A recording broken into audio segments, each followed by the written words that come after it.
siempre el mar, que en la oscura inmensidad ruge y brama con dolor. Tal vez tiene celos de tu amor y en su espuma su furor nos pretende separar.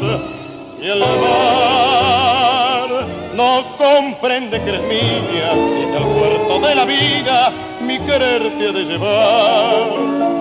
Duerme, sueña, que no sepan las estrellas que una de ellas fugitiva se ocultó en mi corazón. Alma mía, no despiertes, porque sé que de perderte y morir será mejor. No despiertes,